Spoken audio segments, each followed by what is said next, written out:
Hello everyone, very warm welcome to all of you in Upgrade IAS YouTube channel. आज हम लोग geography के lecture series को continue करने के लिए जा रहे हैं।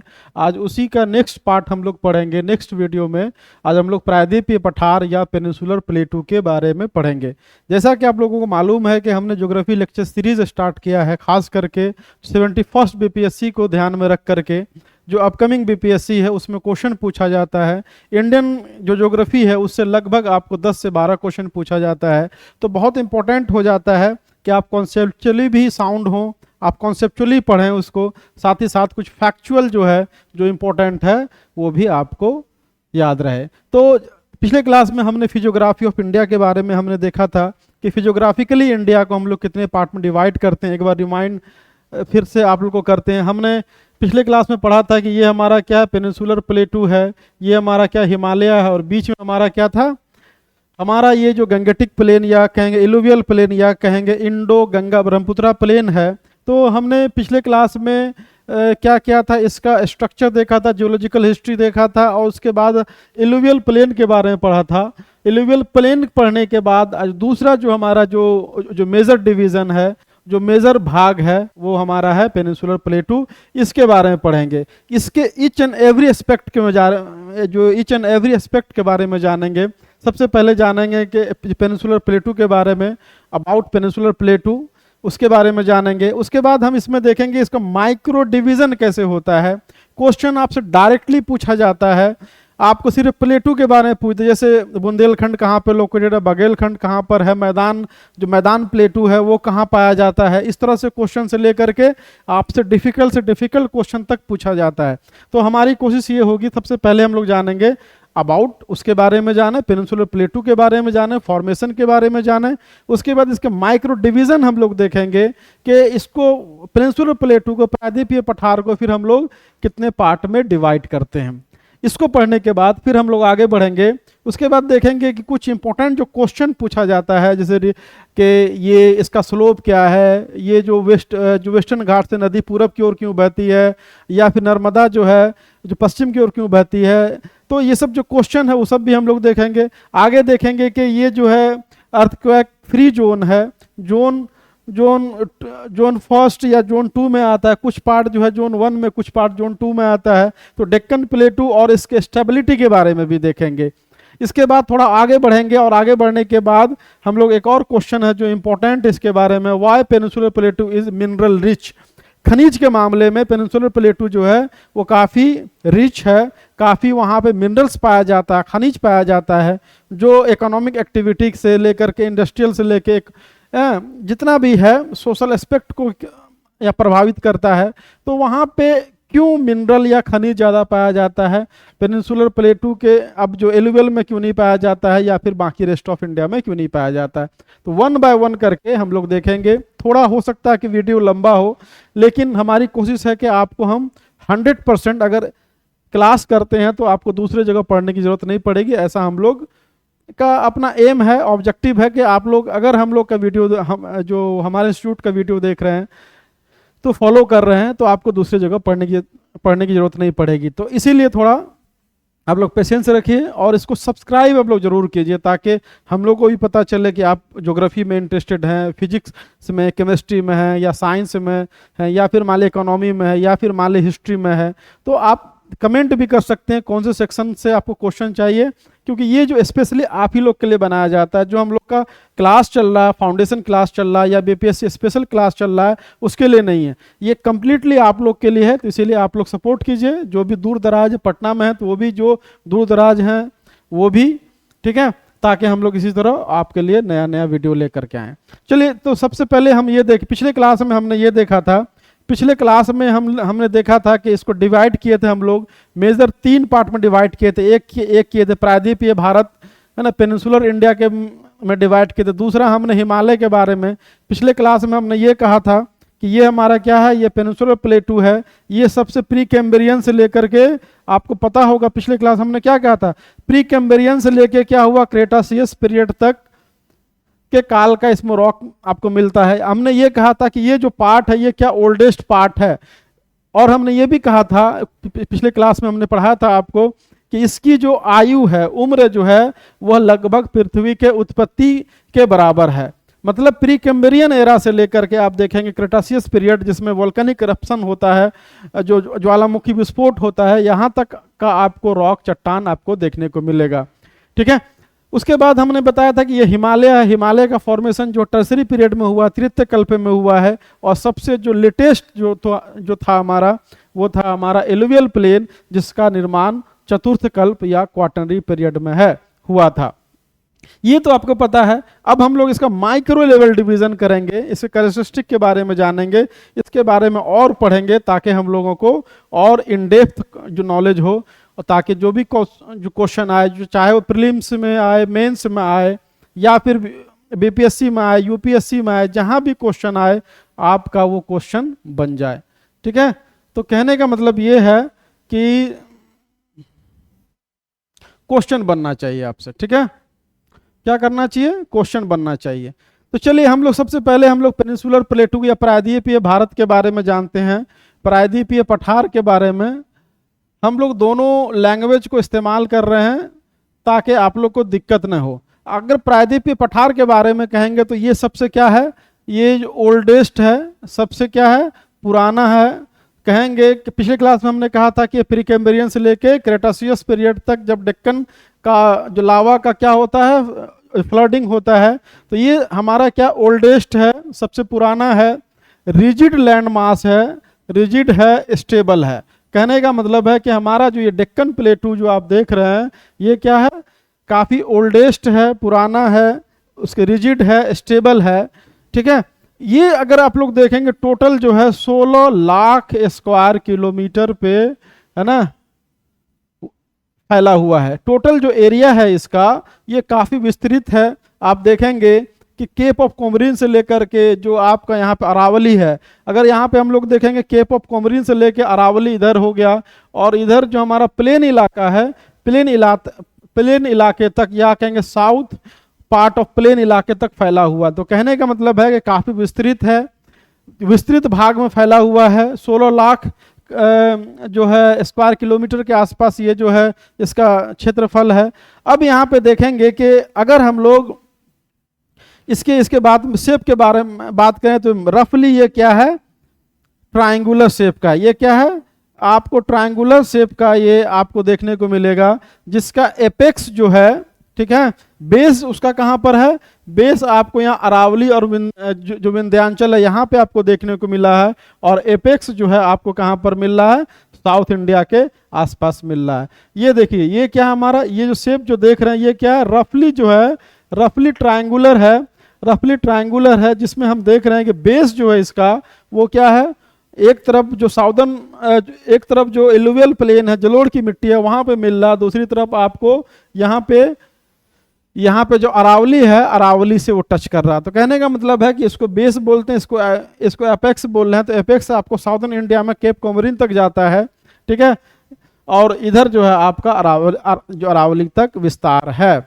उसके बाद अगर और हम लोग देखेंगे तो एवरेज इसका एलिवेशन जो है, एवरेज जो एलिवेशन जो हो जाएगा इसका, औसत जो इस समुद्र तल से ऊंचाई है, इसका एलिवेशन अगर हम लोग बात करें तो एवरेज एलिवेशन जो हो जाएगा 600 मीटर से 900 मीटर तक।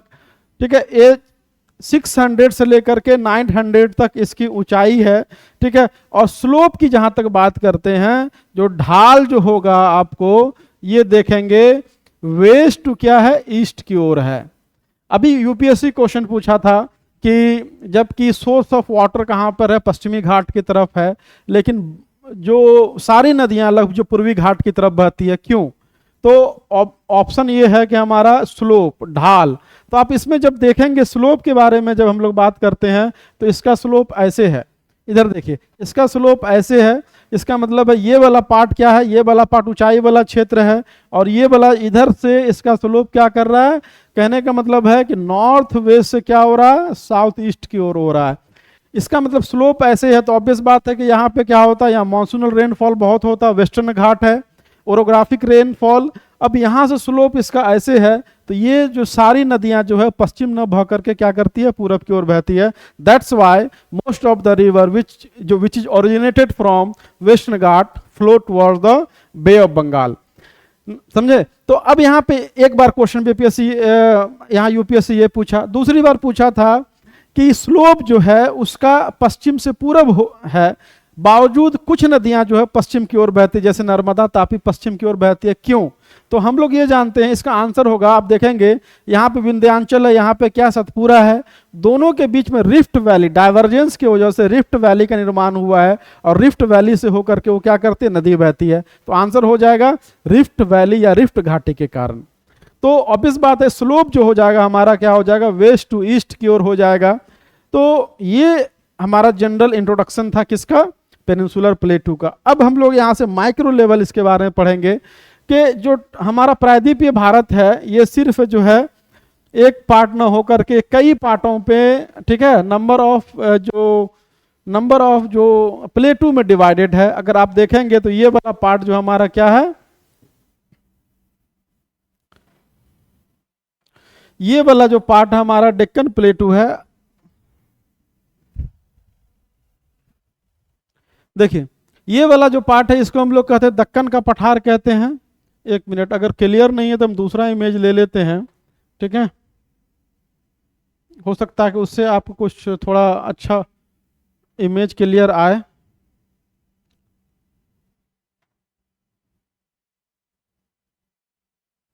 कहाँ गया भाई? तो पेनिनसुलर प्लेटू में देखेंगे तो कई पार्ट में डिवाइड होता है। डिवाइड करने का मतलब ये हुआ कि आप उसमें देखेंगे कि जैसे आपको उसमें दक्कन का पठार है, ठीक है, आपको दक्कन का पठार है, दक्कन के पठार से आप देखेंगे तो छोटा नागपुर का पठार है, छोटा नागपुर पठार के बाद मालवा का पठार है, मालवा का पठार, उसका मेघालय, उसके बाद आपको मेघालय का आपको पठार देखने को मिलेगा। मेघालय का पठार देखने के बाद जब देखेंगे तो बुंदेलखंड है, बघेलखंड है, ठीक है, तो बहुत सारा आपको वहां पे आपको, चलिए थोड़ा सा ये क्लियर इमेज देखते हैं, अगर हो जाए तो ठीक है, नहीं तो फिर इसी में हम लोग काम चलाएं क्योंकि बहुत क्लियर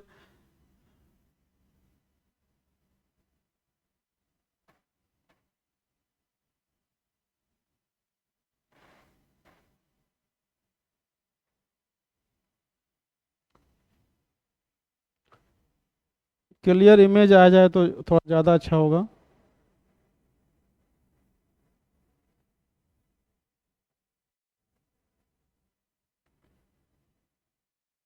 चलिए इसको सेव करते हैं, इमेज अगर सेव करके कुछ आ जाए, सेव इमेज करते हैं, डाउनलोड कर लेते हैं। चलिए तो यहाँ से थोड़ा सा हम लोग को डिले हुआ, कोई बात नहीं, उतना सा हम लोग मेकअप कर लेंगे, ठीक है। तो हम लोग देखते हैं इसको थोड़ा सा,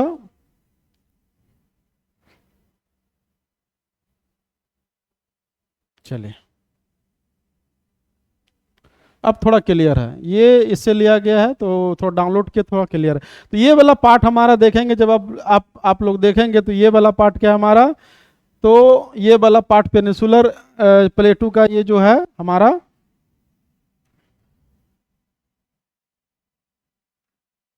ये जो है ना दक्कन का पठार कहा जाता है, ये दक्कन का पठार कहा जाता है, या दूसरा ले लेते हैं, चलिए ना हटाइए।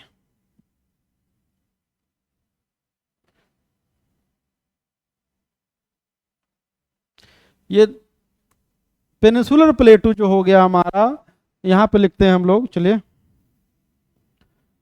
पेनिनसुलर पेनिनसुलर प्लेटू जो हो गया आपका,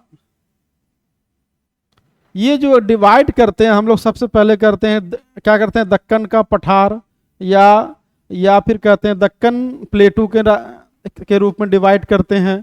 दूसरा जो हो जाएगा हमारा वो क्या कहते हैं हम लोग, उसको कहते हैं छोटा नागपुर का पठार, छोटा नागपुर का पठार के रूप में डिवाइड करते हैं। तीसरा जो हो जाएगा मालवा प्लेटू, क्या करते हैं, मालवा प्लेटू या मालवा का पठार। चौथा जो हो जाएगा हमारा देखेंगे क्या हो जाएगा, बुंदेलखंड हो जाएगा, बुंदेलखंड। पांचवा जो हो जाएगा हमारा क्या हो जाएगा, पांचवा बघेलखंड।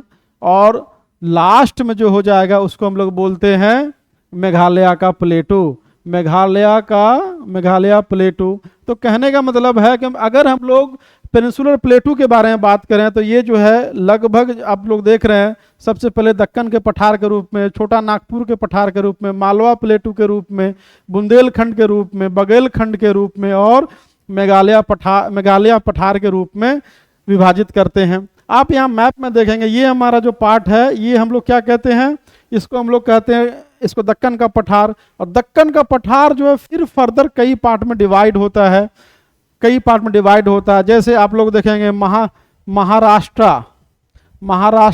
प्लेटू का पठार है ना, उसके बाद कर्नाटका है ना, कर्नाटक का पठार, उसके बाद इसको मैसूर का पठार भी बोलते हैं।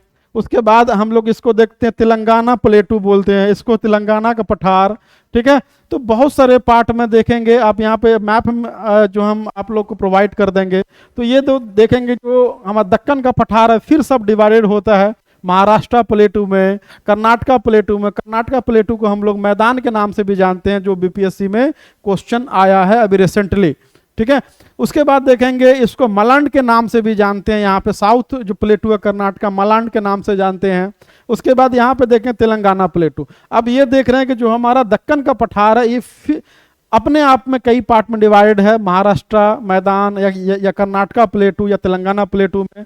ऊपर की ओर जब देखते हैं तो हम लोग को एक मालवा प्लेटू है, उसके बाद देखें बुंदेलखंड प्लेटू है, यहाँ बघेलखंड प्लेटू जो 69वीं में क्वेश्चन आया है आपको बघेलखंड के बारे में। उसके बाद ये छोटा नागपुर प्लेटू और ये जो हमारा क्या है मेघालय प्लेटू। तो ऐसा माना जाता है या ऐसा है, जो रॉक है, जो चट्टान है, जो आयु है, जो डेटिंग से पता चला है कि जो मेघालय प्लेटू है वो किसका पार्ट ही है, किसका, हमारा पेनिनसुलर इंडिया का, but separated by Malda gap. ये भी क्वेश्चन आया है। तो ये कितना आसान क्वेश्चन आता है।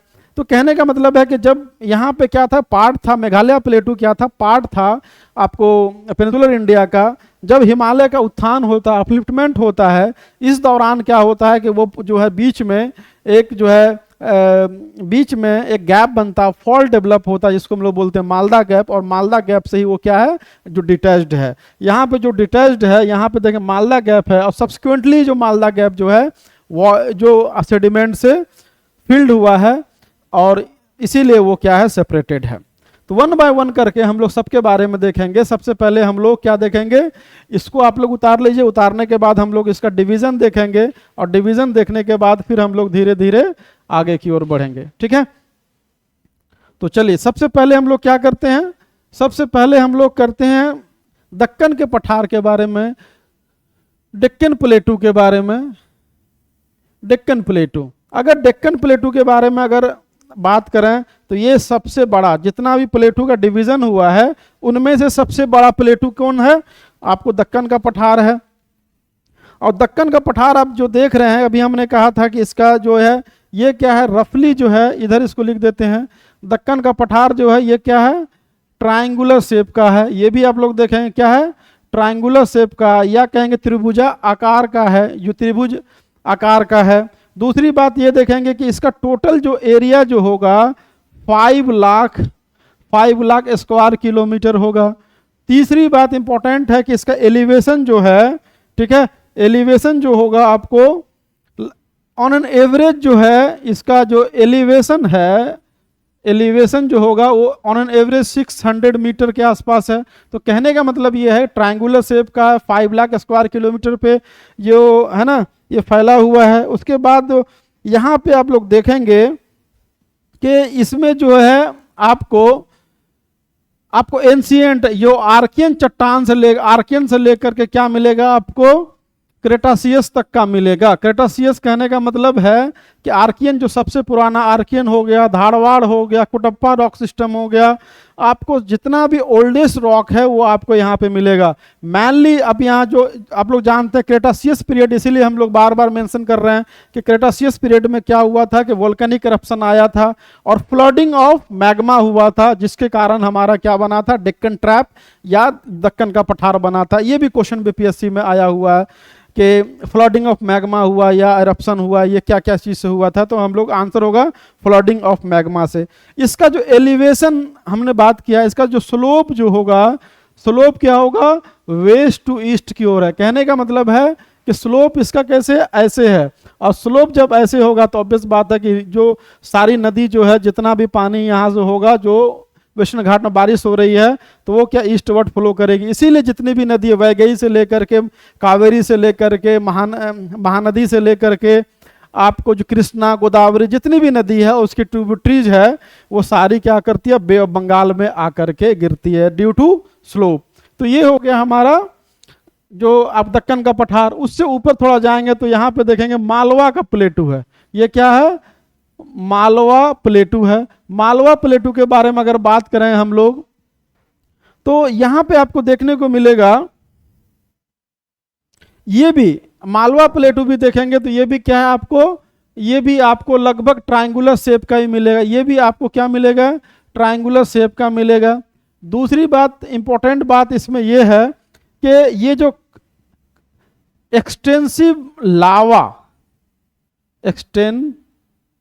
एक्सटेंसिव लावा से इसका निर्माण हुआ है। अभी हमने कहा कि क्या हुआ, वोल्केनिक इरप्शन आया होगा, वोल्केनिक इरप्शन आने के बाद ये क्या हुआ, एक्सटेंसिव लावा निकला। लावा बहुत अत्यधिक जो अमाउंट में निकला होगा, अत्यधिक मात्रा में जब निकलने के बाद क्या हुआ, धीरे धीरे इसका निर्माण हुआ है, तो उसको बोलते हैं हम लोग।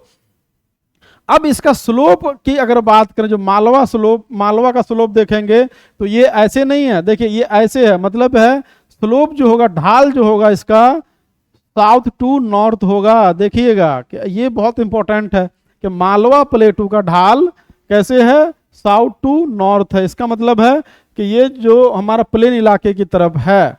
तो ये हो गया मालवा प्लेटू। और मालवा प्लेटू को हम लोग रोलिंग प्लेटू, मालवा प्लेटू को हम लोग रोलिंग प्लेटू या रोलिंग पठार के नाम से जानते हैं।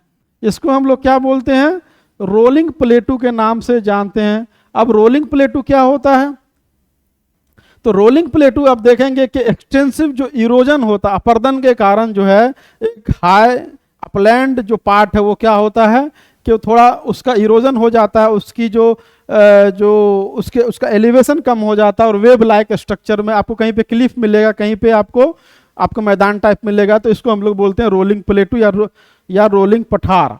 इसमें जो आपका ड्रेनेज सिस्टम होगा, मालवा प्लेटू में आपका ड्रेनेज सिस्टम होगा, इसमें दो होगा, दोनों ब्रांच होगा। एक होगा आपको अरबियन, एक अरबियन सी ब्रांच ड्रेनेज, या कहेंगे जो नदी जो आपको होगा, एक होगा अरबियन सी ब्रांच, दूसरा होगा bay of Bengal branch. Arabian sea branch में आप देखेंगे कि जो भी नदी है जो रिफ्ट घाटी से होकर बह रही है वो क्या हो जाएगा, वो बे ऑफ बंगाल, वो अरबियन सी में गिरती है। दूसरी नदी जो है, बहुत सारी नदी जो है जो आके यमुना की ट्रिब्यूटरीज बनती है या फिर फाइनली गंगा में आके गिरती है, उससे आपको क्या मिलेगा, वो नदी जा रही है, इसमें जाके बे ऑफ बंगाल में गिरती है। तो यहाँ पे आपको अरबियन सी ब्रांच भी और आपको बे ऑफ बंगाल ब्रांच भी आपको देखने को मिलेगा।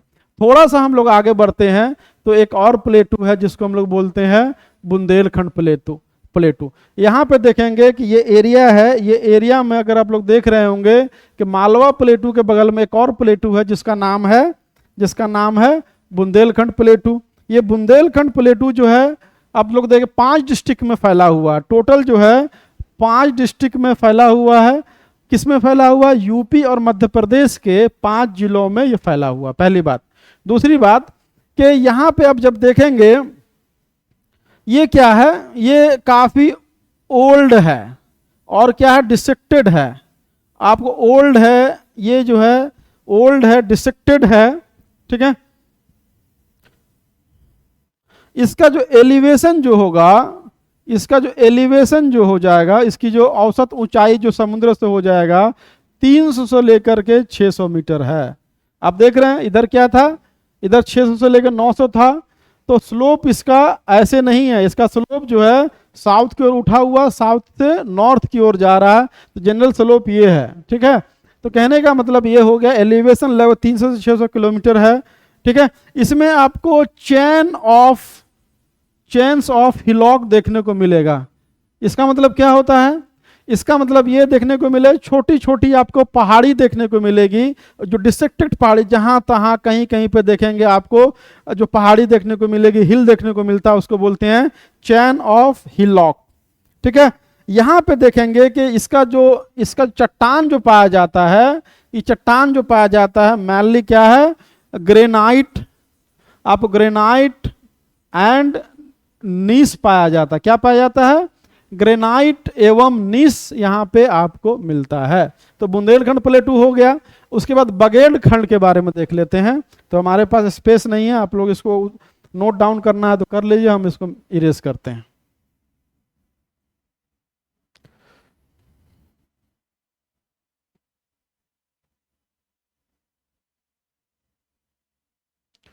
चलिए अब हम लोग थोड़ा और इधर जाएंगे, और जाने के बाद हम क्या करेंगे, एक ये जो बघेलखंड के बारे में पढ़ते हैं, बघेलखंड प्लेटू। तो बघेलखंड प्लेटू जो है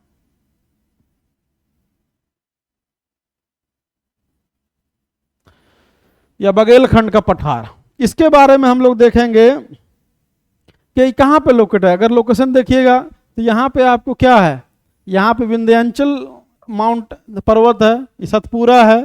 थोड़ा सा अगर हम देखेंगे तो यहाँ पे क्या मैकाल नाम का, ठीक है, मैकाल है। तो नॉर्थ ऑफ द मैकाल, इसका मैकाल के क्या है, नॉर्थ ऑफ द मैकाल पर्वत, मैकाल पर्वत के उत्तर में ये अवस्थित है, पहली बात। दूसरी बात ये हो गई कि ये जो है यहाँ पे लिख सकते हैं मेड ऑफ मतलब इसमें जो मैनली जो पाया जाता है, क्या पाया जाता है, लाइमस्टोन पाया जाता है।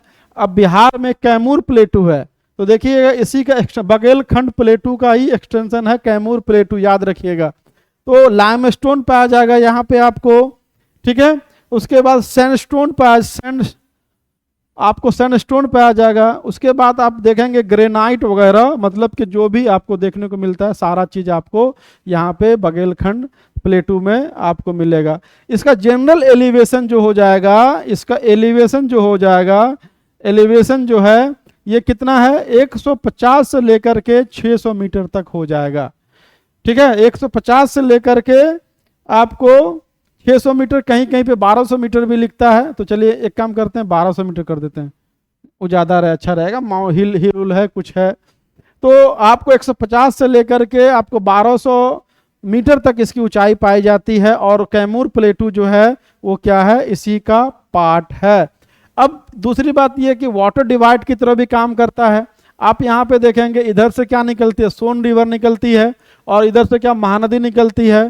तो जो बीच वाला पार्ट है इसका, जो बघेलखंड प्लेटू का, वो एक वाटर डिवाइड के तरह भी काम करती है। तो ये क्वेश्चन पूछा गया था, ये क्वेश्चन पूछा गया था आपको बीपीएससी में पिछली बार क्वेश्चन पूछा था कि इनमें से कौन सा पठार जो है वो ट्रॉपिक ऑफ कैंसर के सबसे नजदीक है। तो अब देखिए बुंदेलखंड तो ऊपर हो गया, तो हमारा आंसर क्या हो जाएगा, आंसर ऑप्शन था कि जैसे आपको बघेलखंड हो गया, बुंदेलखंड हो गया, मालवा हो गया, या फिर कहेंगे महाराष्ट्र प्लेटू, ऐसे ही जो 4 ऑप्शन था।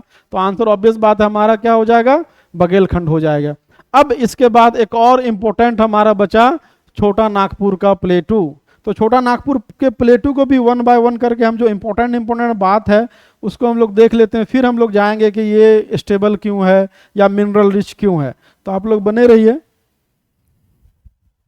कोशिश हमारी यह है कि फास्ट चल रहे हैं बट हम आपको सब चीज बताएं। पहली बात है छोटा नागपुर प्लेटू। छोटा नागपुर प्लेटू जो है आप लोग देखते होंगे कि ईस्टर्न पार्ट ये क्या है, इसका सबसे पूर्वी भाग में पाया जाता है। अगर मेघालय को छोड़ दें तो ये क्या होगा, पूर्वी भाग में पाया जाता है छोटा नागपुर प्लेटू, ठीक है। इसका जो एवरेज जो है एलिवेशन जो होगा, एलिवेशन जो हो जाएगा वो क्या हो जाएगा आपको 700 मीटर के आसपास होगा। समुद्र तल से इसकी जो ऊंचाई जो होगी वो लगभग आपको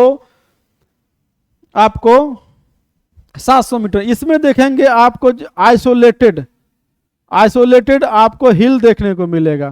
क्या मिलेगा, आइसोलेटेड हिल देखने को मिलेगा। जहां तहां कहीं कहीं पर आपको हिल पहाड़ी देखने को मिलेगी, उसी को हम लोग बोलते हैं आइसोलेटेड हिल। और यहाँ पे जो रॉक जो होगा आपको वो क्या होगा, गोंडवाना पीरियड का होगा, याद रखिएगा। ये गोंडवाना पीरियड का आपको यहाँ रॉक मिलता है। इसमें जो देखेंगे कि इसको भी फिर हम लोग फर्दर डिवाइड करते हैं, जैसे छोटा नागपुर प्लेटू को रांची प्लेटू, राजमहल हिल, ये सब में डिवाइड करते हैं। लेकिन हम इन जनरल पढ़ रहे हैं, उतना माइक्रो अंदर नहीं जाएंगे। तो ये गोंडवाना पीरियड का है, और खासकर राजमहल हिल जो है हमारा यहाँ पे, ये जो बसाल्टिक जो नेचर का है तो सारा वही, लेकिन हमारा राजमहल हिल जो है वो क्या है, यहाँ पे देखेंगे बसाल्टिक लावा से उसका निर्माण हुआ है। अब यहाँ पे देखें, जैसे हमने कहा कि अलग अलग प्लेटू है, अलग अलग प्लेटू कहने का मतलब है कि रांची प्लेटू है, हजारीबाग प्लेटू है, आपको राजमहल हिल है। तो यहाँ भी देखेंगे तो आपको क्या मिलेगा, यहाँ पे डिसेक्टेड प्लेटू है ना, कहने का मतलब डिसेक्टेड प्लेटू आपको देखने को मिलेगा। ये जो डिसेक्टेड प्लेटू जो है, मान लीजिए छोटा यहाँ पे आपको मिल गया रांची प्लेटू, हजारीबाग प्लेटू, राजमहल हिल, इस तरह से क्या है, डिसेक्टेड है, एक दूसरे से क्या है, अलग है। ठीक है। अब एक और इम्पोर्टेंट बात कि यहाँ पे देखेंगे रिवर आपको बहुत सारे नदी जो है बहुत सारी निकलती है। नदी निकलने का मतलब ये हुआ, आप लोग देखेंगे कि यहाँ पे जो नदी है वो रेडियल सिस्टम का है। ठीक है। वो रेडियल पैटर्न यहाँ पे देखने को मिलता है। रेडियल पैटर्न उसको बोलते हैं जैसे सेंट्रीफ्यूगल टाइप। मान ली एक कोई अलग, जैसे अमरकंटक है, अमरकंटक भी क्या सेंट्रीफ्यूगल टाइप है, मतलब कि एक प्लेस से कई सारी नदियाँ कई सारी दिशा में जो निकल रही है। तो यहाँ भी देखेंगे कि उत्तरी कोयल हो गई, उसके दक्षिणी कोयल हो गई, उसके बाद आपको दामोदर नदी हो गई, है ना, उसके बाद यहाँ पे आपको स्वर्णरेखा नदी है। तो बहुत सारी नदी है, और यहाँ आपको क्या है, रेडियल पैटर्न या कहेंगे सेंट्रीफ्यूगल पैटर्न या कहेंगे अपकेंद्रीय आकार का यहाँ पे आपको ड्रेनेज पैटर्न देखने को मिलेगा। और एक इंपॉर्टेंट बात कि ये जो क्षेत्र है ये क्या है, मिनरल रिच है। क्या है, मिनरल रिच है। इसको हम लोग क्या कहते हैं, मिनरल हाउस ऑफ इंडिया के नाम से भी जाना जाता है, याद रखिएगा। अभी हम लोग बात करेंगे मिनरल क्यों रिच है, लेकिन अभी इतना आप लोग जान लीजिए, यहाँ पे ये गोंडवाना पीरियड का है, that's why coal is found here. Iron ore आपको मिलेगा, माइका मिलेगा, यूरेनियम मिलेगा। ठीक है। जितना भी जो रिसोर्स आप लोग हमने पढ़ा था पिछले क्लास में, वो सारा लगभग आपको छोटा नागपुर प्लेटू में मिलता है। That's why this region is also called mineral house of the India. अब थोड़ा सा हम लोग मेघालय प्लेटू के बारे में देखते हैं। तो मेघालय प्लेटू में हमने ये जाना था, ये लगभग हो गया। मेघालय प्लेटू के बारे में अभी हमने ये कहा था, मेघालय प्लेटू क्या है, वो it is also a part of peninsular प्लेटू but separated by Malda gap. तो ये पार्ट था राजमहल हिल का, लेकिन हिमालय का जब उत्थान होता है, उसका अपहीवल होता है, अपहीवल के दौरान क्या हुआ कि फॉल्ट फ्रैक्चर डेवलप हुआ, है ना, फॉल्ट बना, फ्रैक्चर डेवलप हुआ, और फ्रैक्चर डेवलप होने के बाद ये जो पार्ट है वो क्या हुआ, दो अलग अलग पार्ट में डिवाइड हो गया। तो बीच में क्या हुआ, बीच में मिला हमें क्या हुआ, बीच में मिला गैप। और गैप में देखेंगे कि हिमालयन रिवर क्या करती है, सेडिमेंट लेकर के आती है। तो जब सेडिमेंट लेकर के आई तो ऑब्वियस बात है इस इलाके में क्या करेगी, सेडिमेंट लाके डिपॉजिट करेगी, और सेडिमेंट डिपोजिशन के कारण ये जो है अभी प्लेन इलाका है। तो इसीलिए कहेंगे, क्वेश्चन है बीपीएससी का, यूपीएससी का, कि Malda gap is separated by, तो सॉरी, जो मेघालय प्लेटू इज सेपरेटेड बाय, तो मालदा गैप या मालदा फॉल्ट के नाम से जानेंगे, हम लोग जानते हैं। ठीक है। उसके बाद स्टेबिलिटी, एक और हम लोग क्वेश्चन है कि ये स्टेबल क्यों है ना, स्टेबिलिटी के बारे में हमने पढ़ा, अभी हम आपको बताए थे कि इसके स्टेबिलिटी के बारे में भी जानेंगे कि ये स्टेबल क्यों है, ये पार्ट मिनरल रिच क्यों है, स्टेबल क्यों है। तो उसको भी थोड़ा देख लेते हैं और एंड करेंगे वीडियो को। तो आप लोग इसको सब्सक्राइब कीजिए जो देख रहे हैं। ठीक है। इससे थोड़ा सा हम लोग मोटिवेट होते हैं। तो पहली बात है कि ये जो है स्टेबल क्यों है। क्वेश्चन है कि why peninsular plateau is so stable as compare to Himalayan region और सेडिमेंट्री जो एलुवियल रीजन। तो स्टेबल या अस्थाई होने का कारण ये है कि यहाँ पे, सॉरी,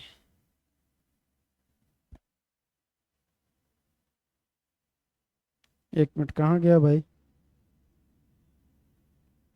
स्टेबल होने का रीजन ये है कि यहाँ पे कोई कोई टेक्टोनिक एक्टिविटी नहीं हो रही है। हमने कहा कि सबसे क्या है, सबसे पुराना लैंड मास है। सबसे पुराना लैंड मास प्री कैम्ब्रियन, बार बार हम लोग बोल रहे हैं ताकि रिपीट कर रहे हैं ताकि आपको याद हो जाए। टेक्टोनिक एक्टिविटी आपको नहीं के बराबर है, एंशिएंट सॉलिड रॉक है, जिसके कारण से आपको यहाँ पे टेक्टोनिक एक्टिविटी नहीं देखने को मिलेगी। दूसरी बात आपको ये मिलेगा कि यहाँ पे कोई मेजर फॉल्ट लाइन नहीं है।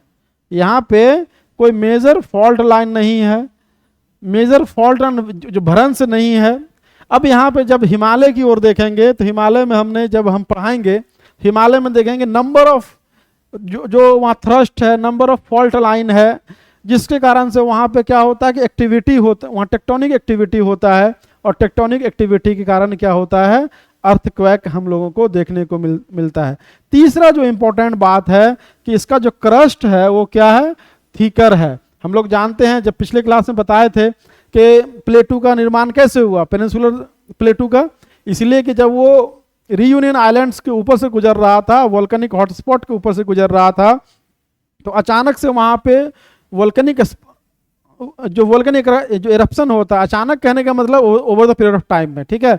ऐसा नहीं कि 1 सेकंड 2 सेकंड 1 घंटा 2 घंटे में हुआ होगा, ठीक है, मिलियंस ऑफ ईयर लगा होगा वहां से गुजरने में। तो ये जो है थीकर क्रस्ट, यहाँ पे क्या होता है कि मेल्ट हुआ, मेल्ट होने के बाद वो कूल्ड हुआ, सॉलिडिफाई हुआ, तो जो क्रस्ट है हमारा, जो भूपरपट्टी है वो क्या है, मोटा है as compare to alluvial plain और जो rest of India. That's why this is so stable, this is stable land mass as compare to rest of the Indian part. अब यहाँ पे एक और क्वेश्चन आता है, लास्ट में हमने आपको बताया था हम लोग पढ़ेंगे कि इसमें पढ़ेंगे कि मिनरल रिच क्यों है ये, ठीक है। वाई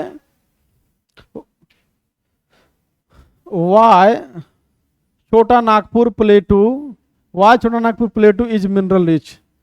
छोटा नागपुर प्लेटू मिनरल या खनिज के रूप में सबसे ज्यादा अत्यधिक खनिज क्यों पाया जाता है छोटा नागपुर प्लेटू में सबसे अत्यधिक। तो कहने का मतलब है कि सबसे इंपॉर्टेंट बात है यहाँ पे रॉक सिस्टम है। रॉक जो मिलेगा, चट्टान जो मिल रहा है, चट्टान देखेंगे या तो क्या है, मेटामॉर्फिक है, मेटामॉर्फिक मतलब कायांतरित चट्टान आपको मिलता है। कायांतरित चट्टान मिलने का कारण ये है, और दूसरा जो है आपको क्या मिल रहा है, आग्नेय चट्टान या कहेंगे इग्नियस रॉक है।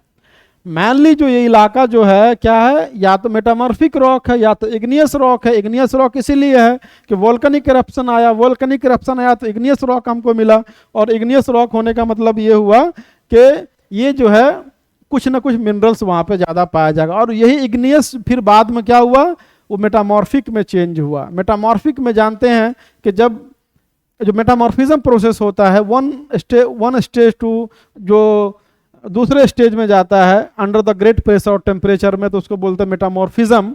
तो मेटामॉर्फिक रॉक है यहाँ पे, मेटामॉर्फिक रॉक होने के कारण यहाँ पे आपको मिनरल्स ज़्यादा मिलता है।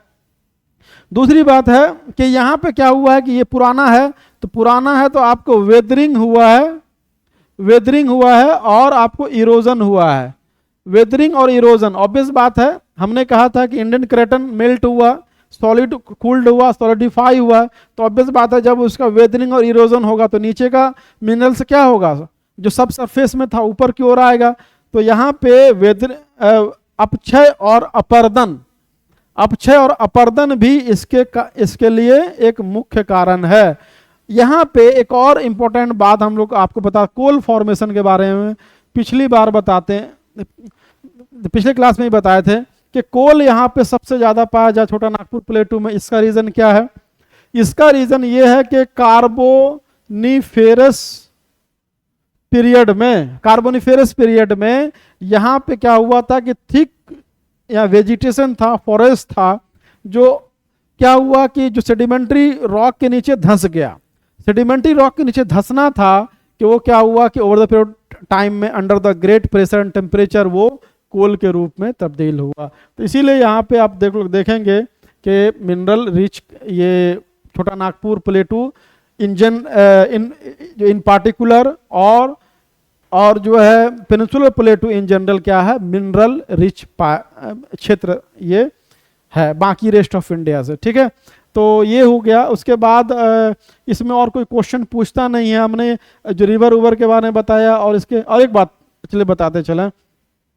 अब यहाँ पे देखेंगे जो प्लेटू है, प्लेटू में आप लोग देखेंगे, अभी हमने कहा कि ये दक्कन का पठार है, दक्कन का पठार, उसके बाद मालवा का पठार, उसके बाद बघेलखंड, बुंदेलखंड, छोटा नागपुर और मेघालय का पठार।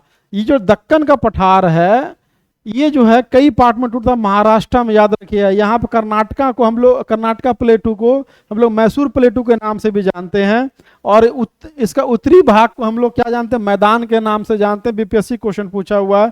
और दक्षिणी पार्ट को हम लोग मैलंड के नाम से या मलंड के नाम से जानते हैं।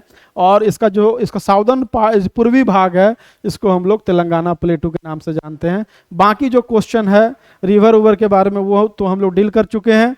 तो उम्मीद करते हैं कि ये वीडियो आपको अच्छा लगा होगा, और जाते जाते आप लोग इसको सब्सक्राइब कीजिए ताकि हम लोगों का और मनोबल बढ़े, और बाकी हम लोग इसी तरह कुछ ना कुछ टॉपिक लेकर के आपके सामने आते रहें।